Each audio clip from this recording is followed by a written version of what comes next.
পিতা স্বর্গ, পিতা ধর্ম, পিতাই সর্বদেবতা, পিতাই পিতমের গো মোর পিতা।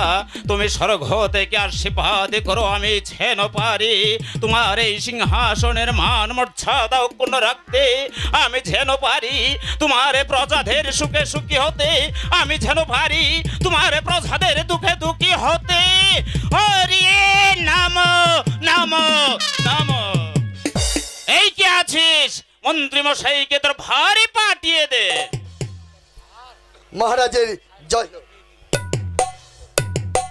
মহারাজ, মন্ত্রী মশাই, মহারাজ,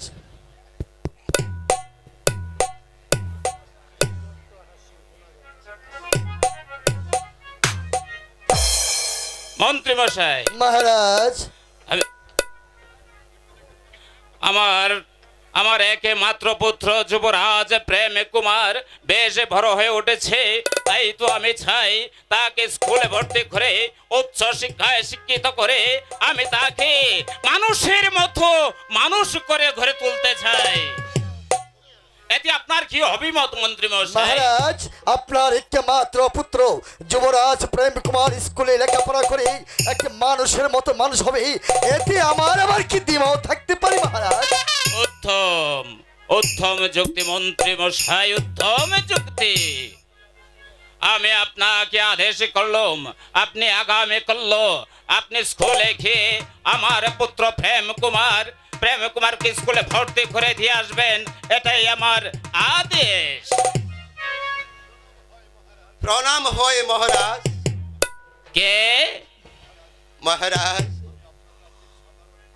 আপনার রাজ্যের সাধারণ এক প্রজা। কি নাম তোমার? মহারাজ, আমার নাম রমানন্দ।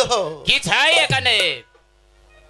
মহারাজ, মহারাজ, আজ দুদিন ধরে গড়ে সবাই না খেয়ে মরছে,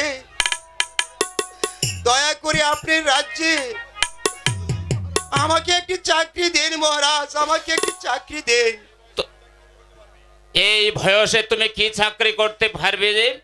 মহারাজ, বয়সের বারে হয়তো আমি বাড়ি কাজ করতে পারবো না, বাগান মালির কাজ আমি খুব ভালো করতে পারি।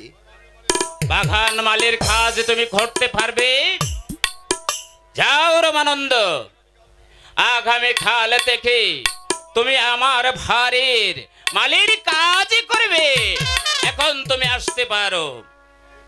তাই হবে মহারাজ, আমি চলে যাচ্ছি।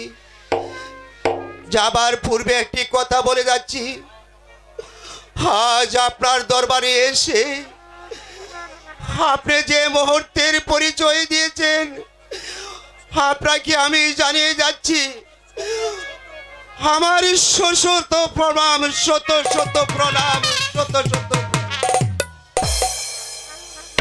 মন্ত্রী মশাই, মহারাজ, আজ আমি বড় ক্লান্ত, তাই তো আজকের মতো দরবার আমি এখানেই সমাপ্তি ঘোষণা করলাম।